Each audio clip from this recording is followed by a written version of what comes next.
Bien entendu, un road trip comme celui que je suis en train de faire en Laponie en plein hiver pose beaucoup de questions. Et une de ces questions touche l'électricité, puisque forcément, je n'ai pas de charge solaire du tout, donc il faut que je trouve d'autres solutions de charge.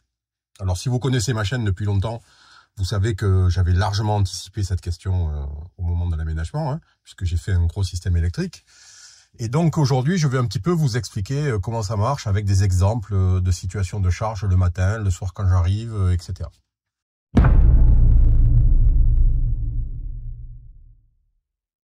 Donc aujourd'hui, par exemple, il est 10h22, donc je vais prendre la route là maintenant. Vous voyez, je suis à 88% de charge et il me reste 530 ampères-heure d'énergie dans mes batteries, dans mon parc de 600 ampères-heure. Donc ça veut dire que hier, je suis arrivé ici hier à 13h à peu près. Donc ça fait 21 heures que je suis garé. En 21 heures, j'ai consommé 70 ampères-heure. Alors, c'est vraiment pas beaucoup, mais c'est volontaire puisque dans cet arrêt-là, je me suis mis vraiment en mode économie d'énergie. Ma seconde résistance pour le chauffe-réservoir est arrêtée. Mon convertisseur est mis en route que quand j'en ai besoin, c'est-à-dire grosso modo quand je cuisine et quand je recharge mon ordinateur, sinon le reste du temps il est arrêté. La pompe, je l'arrête de manière générale parce qu'on ne sait jamais si ma bouche de chauffage dans le coffre venait à mal marcher la nuit, s'il venait à y avoir, la température venait à descendre, je préfère que la pompe ne soit pas active. Alors là, pour les besoins de la vidéo, j'ai mis en route l'éclairage intérieur, mes LED intérieurs. Mais depuis hier soir, j'ai surtout utilisé mes petites guirlandes LED qui sont branchées sur un powerbank en fait, powerbank de 20 000 mAh et qui me tient sur cet éclairage environ 5 ou 6 jours. Mes LED, quand elles fonctionnent, je suis en consommation à 1,5 ampère, 2 ampères à peu près. Sur une dizaine d'heures où je vais être dans le fourgon, c'est 20 ampères-heure, donc vous voyez, ça fait quand même une différence. Pareil pour Starlink. Là par exemple, depuis hier, j'ai pas utilisé Starlink puisque je me suis mis vraiment en mode dégradé pour faire ce test-là. Donc j'ai utilisé mon forfait SFR qui est reparti à 0, donc j'ai de la marge maintenant. Starlink, de la manière dont il est installé, c'est-à-dire sans le routeur 220 volts Starlink, mais avec un transfo 12,57 volts pour pouvoir l'alimenter, et un routeur, et un tout petit routeur qui consomme quasiment rien.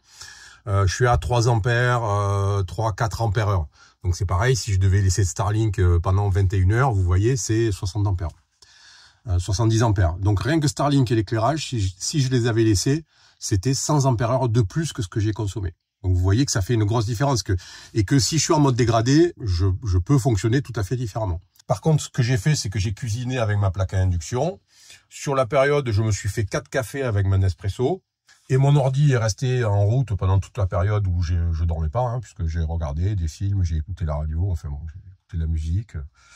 Et donc j'ai rechargé une fois mon ordi, puisque quand je me suis garé, il était chargé à 100%, puisque je le mets en charge quand je roule. Et là, je suis à combien de charge? Ouais, 12%. Donc là, je suis au bout du bout. Donc de toute façon, je vais le remettre en charge, bien entendu, dans quelques minutes quand je vais reprendre la route. Donc vous voyez, l'idée, c'est que quand je suis en mode dégradé comme ça, alors là, j'en ai pas besoin, puisque je roule tous les jours en ce moment. Donc on va en parler un petit peu après. En roulant tous les jours, je recharge sans aucun problème. Mais si je me mets en mode dégradé comme ça, et que je cuisine quand même sans aucun problème, j'ai mon chauffage, j'ai mon frigo, enfin bon, j'ai quand même les éléments essentiels qui tournent. Je perds à peu près 12-13% sur 24 heures de charge de ma batterie. Donc vous voyez que même si je roule pas pendant 5 jours, 6 jours, dans ce mode de fonctionnement-là, ça marche parfaitement. Après, pour recharger, j'ai pas de solaire, donc il me reste 3 solutions. La première, c'est en roulant. Donc mes 2 Orions de 30 ampères chacun, alors attention, c'est 30 ampères en 12 volts, donc comme il charge à 13,5 à peu près, en réalité sur mon contrôleur il charge à 20 quelques, à 25. Mais donc je charge à peu près, on va dire, aller à 50, autour de 50 ampères, autour de 50 ampères à peu près. Donc vous voyez, une journée comme ça où j'ai perdu 70 ampères, finalement, avec 1h15 de route, je les récupère, sachant que là, en ce moment, je roule à 40 de moyenne à peu près, 40-45. Et je suis pas dans des conditions très très dures. Ma moyenne peut descendre. Donc vous voyez, 45 km/h de moyenne. j'ai besoin de charger 1h15, 1h30. Allez, 60 km par jour. Avec 60 km par jour, je recharge complètement ce que j'ai consommé la veille. Après, j'ai une seconde option de recharge qui consiste à me brancher dans une aire de camping-car. Donc là, c'est facile, hein, j'ai mon gros chargeur à 120 ampères, mon gros multiplus à 120 ampères. Alors, il ne charge pas à 120 parce que j'ai limité un peu sa capacité de charge pour pas trop taper dans mes batteries. Donc, je le fais charger à 80 max. Mais bon, vous voyez là, en ayant perdu 70 et quelques, en moins d'une heure, j'ai rechargé mes batteries. Et puis, si jamais je roule pas pendant 4 jours, je sais que derrière, je vais m'arrêter dans une aire et que donc, en l'espace de 2, 3, 4 heures, je vais recharger mon parc batterie totalement. Et après, la dernière option qui me reste dans ce cadre-là, c'est de charger avec mon groupe électrogène. Donc, j'ai un groupe 1400 watts, ce qui fait que branché sur ma prise P17, finalement, je charge comme si j'étais sur une aire de camping-car, hein, à 80 ampères sans aucun problème. Le tout, par contre, c'est qu'il faut que je sois vraiment dans la campagne. Je peux pas recharger en ville, sur un parking en ville, ou proche des habitations, ou ce genre de choses. Par contre, si je suis arrêté au bord de la route, en campagne, où il n'y a pas de maison, je peux sortir mon groupe sans aucun problème s'il pleut pas, et laisser charger et recharger avec mon groupe sans problème. Donc je l'ai fait que 2 fois pour l'instant depuis que je suis dans la nuit polaire. Ça fonctionne bien, il n'y a pas de problème, et 1 heure de fonctionnement, je suis à peu près à 1 litre et demi d'essence. Donc bon, c'est pas non plus, c'est pas très consommateur. Donc finalement, c'est une bonne option de recharge, hein, sans aucun problème. Au-delà du frigo et de mon chauffage, qui sont des incontournables l'hiver dans mon fourgon, et un peu de lumière, mais encore pas trop. Parmi les choses qui sont vraiment consommatrices dans ma vie en fourgon, la première, c'est quand je travaille.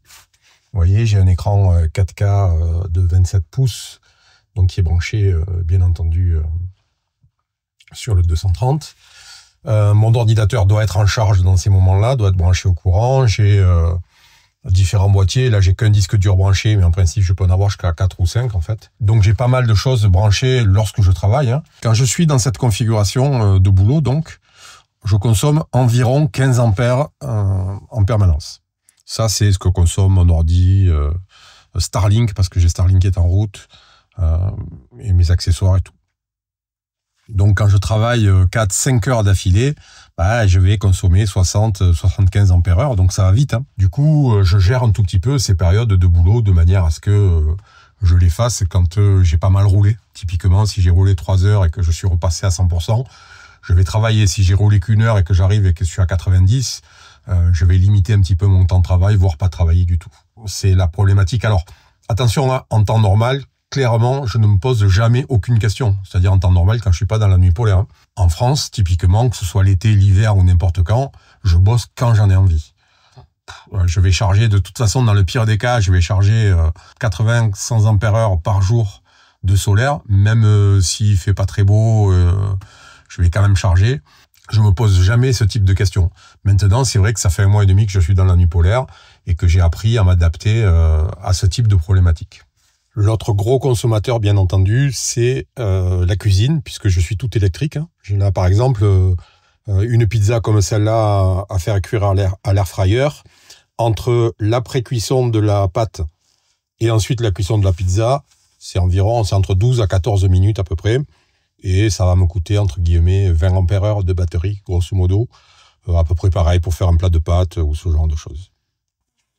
Voilà, ma pizza est prête. Fallu 8 minutes de cuisson à peu près. Si je rajoute les 4 minutes pour pré-cuire la pâte, ouais, ça m'a pris 12 minutes à peu près. Donc, entre 15 et 20 ampères heure. Mais en tout cas, je vais me régaler. Voilà, il est temps de prendre la route. Il est pas loin de 11 h du mat. Donc, je vais continuer à avancer vers le Cap Nord. Et puis, du coup, en même temps, je vais en profiter pour charger mes batteries. C'est le principe. Voilà ma route du jour. 117 km, 1h42. Compte tenu de l'état de la route, je vais mettre bien plus que ça. Je pense que ça va être plutôt 2 heures, 2 heures et demie. Donc voilà, il faut que je récupère 70 ampères heure. Et là, je vais rouler 2 heures ou 2 heures et demie. Donc potentiellement récupérer jusqu'à 100 ou voire 120. Donc il n'y a pas de problème, je serai à 100% ce soir tout à l'heure en arrivant. Cette capacité de charge aussi me permet de faire des trajets très courts en fait. Et ça et le fait que j'ai pas de limite de temps pour mon road trip. Je sais qu'il y a beaucoup de gens, je les vois arriver. Par exemple, cette nuit, il y avait un camping-car qui était garé là où vous voyez la trace au sol. Il est arrivé à 6h30 le soir et il est reparti ce matin à 8h. Tout simplement parce qu'ils ont besoin de rouler beaucoup pour recharger. Moi, je suis arrivé à 13h et je repars à 11h. C'est un vrai confort en fait. C'est un vrai confort dans ces conditions-là. Alors bien entendu, en été, quand j'ai ma charge solaire, il n'y a pas de problème. Mais il y a des problèmes pour personne en été. Mais là, maintenant, c'est vrai que c'est un vrai avantage pour moi de faire des petits sauts de puce comme ça, de 100 bornes tous les jours et puis de retrouver mes batteries chargées à fond. Donc voilà, je vais prendre la route et on verra un petit peu ce qu'il en est quand on arrive.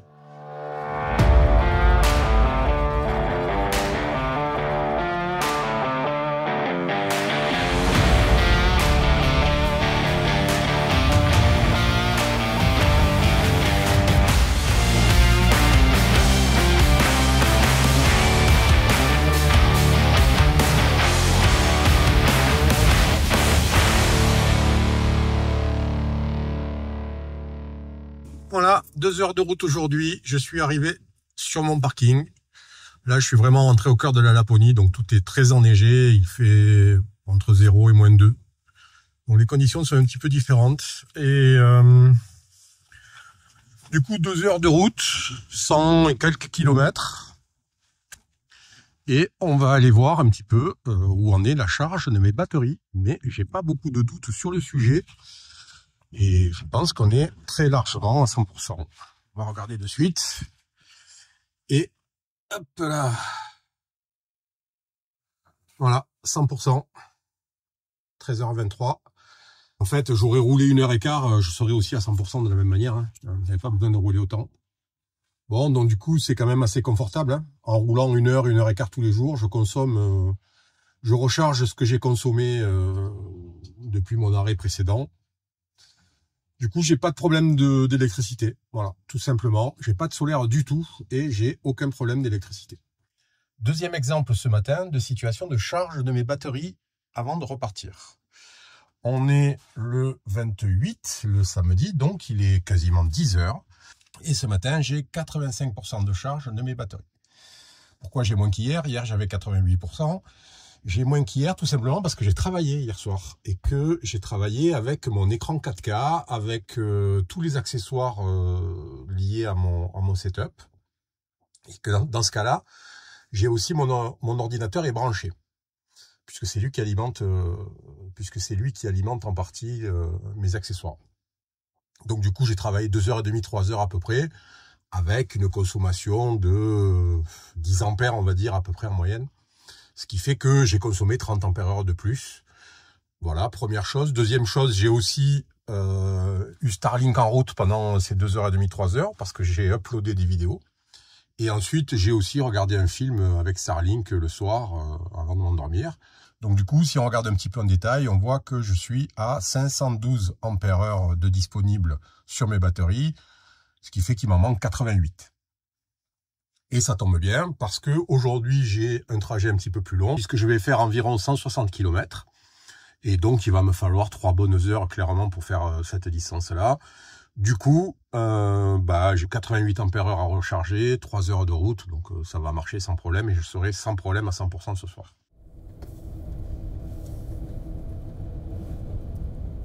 Aujourd'hui, c'est un grand jour. Parce que je vais sortir officiellement dans quelques kilomètres de la nuit polaire. Ça fait maintenant plus d'1 mois et demi que j'ai pas vu le moindre rayon du soleil. Alors il fait pas nuit, hein, c'est pas le truc. Mais il y a une luminosité qui est très basse. Et aujourd'hui, pour la première fois, donc depuis très longtemps, je vais sortir officiellement de la zone de nuit polaire. Elle va rester par exemple pour Tromsø, elle va rester jusqu'au 14, donc jusqu'à dans 3 jours. Et là où je vais à Setermon ce soir, on en est sorti hier. Donc au fur et à mesure qu'on va vers le sud, au fur et à mesure on quitte la nuit polaire et les jours sont de plus en plus longs. Et au fur et à mesure qu'on avance dans le calendrier, c'est la même chose. Donc tant que j'allais vers le nord, ben, ce que je gagnais en termes de jours, en termes de longueur de jour, je le perdais à cause de la latitude. Et maintenant que je vais vers le sud, ben, je gagne 2 fois. Je gagne à la fois sur la latitude et sur le fait que les jours se rallongent. Alors, ça ne veut pas dire que je vais faire de la charge solaire ces prochains jours, hein, pour plusieurs raisons. La première, ben, vous voyez bien, hein, c'est que vu la météo, il y a peu de chances que j'arrive à charger quoi que ce soit. Et la deuxième, c'est que le soleil, même s'il apparaît, il va être extrêmement bas sur l'horizon. Donc même avec mes panneaux inclinables, il n'y a aucune chance que je puisse charger, en tout cas pas de manière notable, quoi. Je gagnerai peut-être 1-2 ampères-heure, mais il va falloir une bonne quinzaine de jours, fin janvier, début février, avant que je puisse espérer commencer à retrouver un petit peu de charge solaire. Mais en fait, la nuit polaire, c'est pas que ça, hein. La nuit polaire, en road trip, c'est aussi le fait qu'on a des conditions de circulation difficiles parce qu'il n'y a pas beaucoup de luminosité. Alors là, il n'y en a pas beaucoup non plus, hein, c'est pas le truc. Mais... Et puis c'est aussi le fait que psychologiquement, c'est difficile. Un mois et demi que j'ai pas vu le moindre rayon du soleil, je peux vous dire franchement que ça me manque là. Là, je suis... J'ai hâte. J'ai hâte, hein, même si je sais que ça chargera pas, j'ai hâte de me mettre dehors sur ma chaise et d'avoir des rayons de soleil, du soleil qui me tape sur le visage, quoi. Ça, c'est vraiment quelque chose qui me manque maintenant très très sérieusement. Donc voilà, c'est aujourd'hui le grand jour.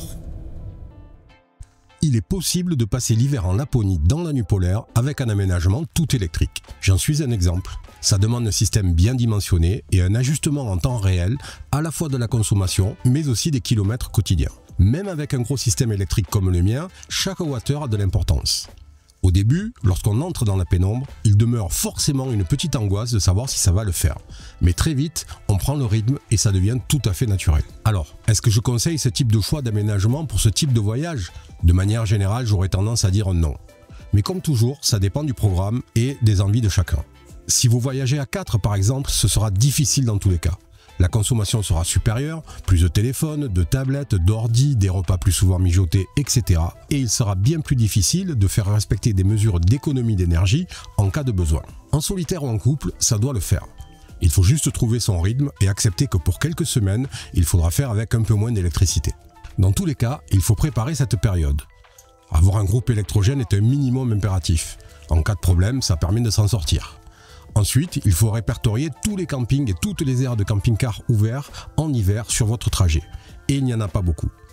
Mais la recharge sur le réseau reste une bonne solution, notamment lorsqu'on est descendu trop bas au niveau des batteries et que remonter à 100% demanderait de rouler trop longtemps ou que les conditions de circulation ne le permettent pas. Je pense quand même qu'il n'est pas nécessaire d'aller au bout du truc comme je l'ai fait. La partie cuisson dans le bilan de ces dernières semaines est importante et choisir de maintenir le gaz uniquement pour cette utilisation me semble être le meilleur compromis. Je n'en voulais pas, pour plein de raisons qui me sont très personnelles, je ne le regrette absolument pas, et si je devais recommencer, je referais exactement la même chose. Mais c'est mon vécu et mon expérience. Dans l'immense majorité des cas, cuisiner au gaz sera une option plus pertinente, mais au final, comme toujours, c'est à vous de décider. Et en attendant que le soleil ne revienne pour de vrai, si vous voulez voir comment j'ai dimensionné mon système électrique, cette vidéo devrait vous intéresser. Allez, à la prochaine, ciao!